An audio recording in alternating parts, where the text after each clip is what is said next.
یہ وہی لوگ ہیں جنہوں نے کل ہمارے سے بنگال کو جدا کیا تھا، یہ وہی لوگ ہیں، ہم لوگ انہیں پہچان نہیں پا رہے. اور پھر ابھی بھی جب یہ لوگ ان کے پاس حکومت آئی، انہوں نے اس ملک کو ڈیفالٹ کی طرف یہ لے کر گئے اور اس ملک کو یہ توڑنا چاہتے ہیں. اگر اس وقت ان کو رکواتے تھے یا کوئی اور مرتبہ رکاوٹ آ جاتی تو یہ ملک کے لیے اچھے نہیں تھا. کیونکہ ہم اس پہ ڈیبیٹ کرنا چاہ رہے تھے اسمبلی میں، لیکن انفارچونیٹلی وہ بحث نہیں ہوئی. انتہائی شرمناک بات ہے کہ اپنے ہی ملک کے فورسز کے چیف آف آرمی اسٹاف کے چیف آف ڈیفنس فورسز کے خلاف جو ہے نازیبا الفاظ یا ان کے خلاف غلط بیانی کرنا. یہ غدار ہے، یہ غدار ہے، اور اب ان لوگوں کو ان کی سزا دینی چاہیے. جیسے اس کا بھائی بھگت رہا ہے، میں تو کہتی ہوں اس کی بہنوں کو بھی اپنے بھائیوں کے پاس بھیج دیں، روزانہ ملیں گے بھی اور مل کر مشقت بھی کریں تاکہ انہیں پتہ چلے کہ یہ غریب روٹی کس طرح کماتا ہے. ان کو منہ کی کھانی پڑی جو بیچارے اس سے کوئی امید لگا کر بیٹھے تھے. Field marshal general Asim Munir جیسے پہلے ڈٹ کر کھڑا تھا اپنی پاک فوج کے ساتھ، آج بھی ڈٹ کر کھڑا ہے.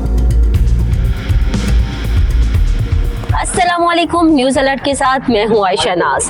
Field marshal general Asim Munir Pakistan کے پہلے چیف آف ڈیفنس فورسز تعینات ہو چکے ہیں اور اس حوالے سے باقاعدہ طور پر نوٹیفیکیشن بھی جاری ہو چکا ہے اور آج منسٹری آف ڈیفنس کی جانب سے بھی نوٹیفیکیشن جاری ہو چکا ہے.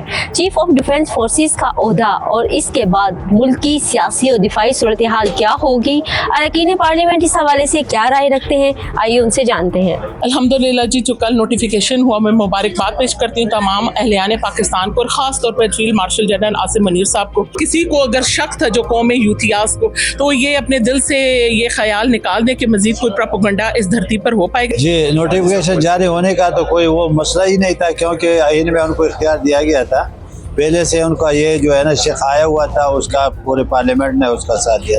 اگر اس وقت ان کو رکواتے تھے یا کوئی اور مرتبہ رکاوٹ آ جاتی تو یہ ملک کے لیے اچھے نہیں تھا، اور کیونکہ اس میں اور بھی اب ہم پیدا ہو جاتے.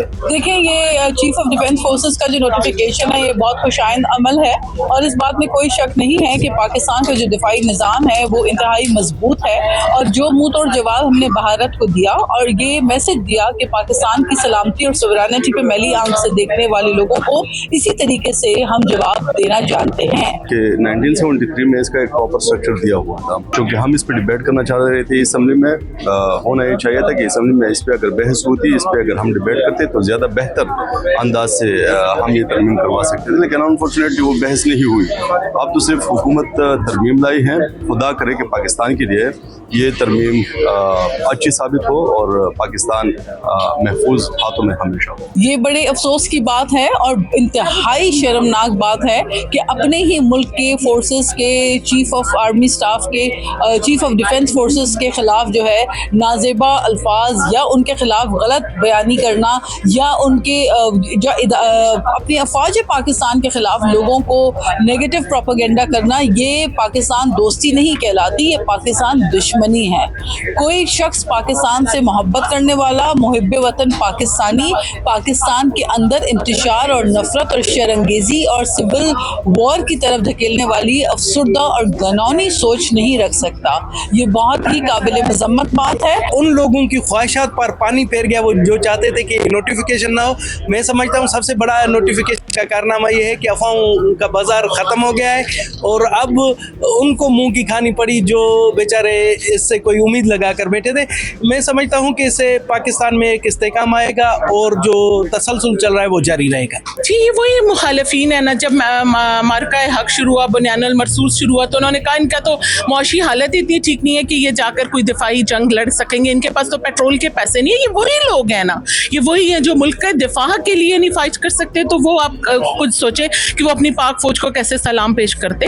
تو یہ وہی لوگ ہیں جو اپنے بچوں کو بہرا روی کا شکار کر رہے ہیں. جھوٹے پروپیگنڈے کرنے میں ان کا یہ وہ خاص جو ہے نا طبقہ ہے جو اس میں انوالو ہے. تو الحمدللہ بچوں کو بھی پتہ چل چکا ہے، جی ہمارے نوجوانوں کو بھی پتہ چل چکا ہے کہ ان کی جو مستقبل ہے وہ پڑھائی لکھائی میں ہے، پروٹیسٹ اور جلسوں میں نہیں ہے. Field marshal general Asim Munir جیسے پہلے ڈٹ کر کھڑا تھا اپنی پاک فوج کے ساتھ، آج بھی ڈٹ کر کھڑا ہے. انڈیا اور پاکستان کی جنگ چل رہی، ساری قوم اگر رسپونڈ نہ کرتی اکٹھے ہو کے تو میرے خیال میں فوجوائد کچھ نہیں کر سکتا. تو میرے خیال میں سارے قوم کی ذمہ داری ہے کہ فرد واحد کے بجائے سارے قوم اگر اس طرح اکٹھی کھڑی ہو اور جو آئینی ترامیم ہو چکی ہے وہ بھی پاکستان کی حفاظت کے لیے اگر اچھے طریقے سے استعمال کیے جائے تو میرے خیال میں پاکستان کے لیے بہتر ہوگا. اور اس بات میں دیکھیں جب بھارت نے اپنی ناکام سازش جب کی پاکستان کے اوپر حملہ کرنے کی تو اس وقت کون تھا سامنے؟ اس وقت یہی ہمارے دفاعی ہمارے جوانوں کی محنت سے پاکستان کا نام دنیا بھر میں انٹرنیشنلی ابھرا اور دنیا نے دیکھا کہ پاکستان نے کس طرح اپنی دفاعی طاقت اور قوت کا استعمال کرتے ہوئے اپنے ملک کی تحفظ کو یقینی بنایا. کیا اس میں جھوٹ تھا؟ کیا اس میں زبردستی چال ہے جس طرح سے انڈیا کو انہوں نے شکست فاش دی؟ اس میں کیا کوئی دروغ بھی ہے؟ یہ تو دنیا نے مانا ہے. میں حیران ہوں کہ جب دنیا مان رہی تو ہمارے اپنے لوگ کیوں اس پر تنازع پیدا کر رہے ہیں؟ یہ وہی لوگ ہیں جنہوں نے کل ہمارے سے بنگال کو جدا کیا تھا. یہ وہی لوگ ہیں, ہم لوگ انہیں پہچان نہیں پا رہے. اور پھر ابھی بھی جب یہ لوگ ان کے پاس حکومت آئی انہوں نے اس ملک کو ڈیفالٹ کی طرف یہ لے کر گئے اور اس ملک کو یہ توڑنا چاہتے ہیں. ہماری نوجوان نسل کو استعمال کر کے ہماری اپنی اس پاکستان کے عوام کو 9 مئی کی جو پیداوار ہیں آپ ان سے کیا سوچیں گے کہ جو اپنے شہداء کے مجسموں کو پتھر مار رہے ہیں اور ہمارے جو نوجوان جو جا کر شہید ہوتے ہیں خون کے نذرانے پیش کرتے ہیں تو یہ ان کے مخالف ہیں. تو آپ ان سے کیا اچھی کی امید رکھیں گی؟ اور ان کی بہنیں جو بھائی سے مل کر آتی ہیں اندر جا کر اور باہر آ کر کہتی ہیں کہ جی یہ جو لوگ پی ٹی آئی کے NDU کا کورس کرنے کے ہیں انہیں تو جانا ہی نہیں چاہیے تھا, انہوں نے کس سے اجازت لی ہے؟ جو لوگ ڈیفنس فورس کو کامیاب ہونے کی کوئی صورت پسند اس لیے نہیں کرتے جو انڈیا کے پاس جاتے ہیں جو ہمارا سب سے بڑا دشمن ہے, جیسے ہم بنیان المرصوص مارکہ حق میں کوشش کر کے ہم لوگوں نے اس کو کیسا منہ توڑ جواب دیا ہے. تو جو ان کے میڈیا چینلز پر بیٹھ کر اپنی ڈیفنس کے بارے میں ایسی باتیں کریں گے تو آپ کیا سوچیں گے کہ وہ اس ملک کے غدار نہیں ہیں؟ یہ غدار ہیں, یہ غدار ہیں. اور اب ان لوگوں کو ان کی سزا دینی چاہیے. جیسے اس کا بھائی بھگت رہا ہے, میں تو کہتی ہوں اس کی بہنوں کو بھی اپنے بھائیوں کے پاس بھیج دیں, روزانہ ملیں گے بھی اور مل کر مشقت بھی کریں تاکہ انہیں پتہ چلے کہ یہ غریب روٹی کس طرح کماتا ہے, جس کو تم بے راہ روی کا شکار کرتی ہو, جس نوجوان کو اس کا باپ کس طرح اپنے خون پسینے کی کمائی سے اپنے بچے کا مستقبل بنانے کی کوشش کرتا ہے. پاک فوج زندہ باد, پاکستان پائندہ باد. اصل میں میرے خیال میں فوج کا تو مجھے پتہ نہیں کہ اس کے اوپر کیا اثر پڑے گا. بہرحال پاکستان کے اوپر اچھے اثرات پڑیں گے. وہ کوئی بھی ایسا شخص جو پاکستانی سٹیزن ہو وہ پاکستان کے سلامتی اور پاکستان کی دفاعی نظام کے خلاف انتشار پھیلانے کی اگر سازش کرے گا تو پھر قانون موجود ہیں.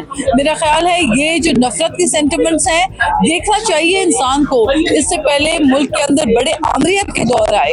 پاکستان پیپلز پارٹی نے ضیاء الحق کے دور میں بدترین سیاسی انتقام کا جو ہے وہ ہم نے سامنا کیا.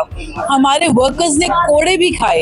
ہماری پارٹی کی لیڈرشپ نے سولیٹری کنفائنمنٹس بھی بکتی ضیاء الحق کے دور میں, لیکن کبھی پاکستان میں نفرت کی سیاست نہیں کی. ہم تو وہ لوگ ہیں, بیوی شہید ہوئی تو ہم نے پاکستان میں جو آگ لگی ہوئی تھی اس کو بجھانے کے لیے اور ہر وقت پاکستان کھپے کا نعرہ لگایا.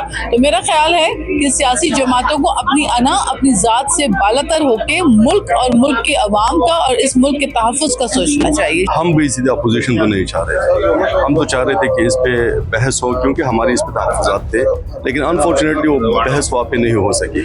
ہم چاہ رہے تھے کہ 1973 میں جو پہلے اسٹرکچر موجود تھا وہ اسٹرکچر اگر آگے جاتا تو زیادہ بہتر ہوتا, لیکن ان کے وہ چاہ رہے تھے کہ اس میں آئینی ترمیم ہو. تو بس میں یہ چاہوں گا کہ خدا کرے کہ پاکستان کے لیے ترمیم اچھی ہو, لیکن ہمارے تحفظات پہلے بھی تھے اور آپ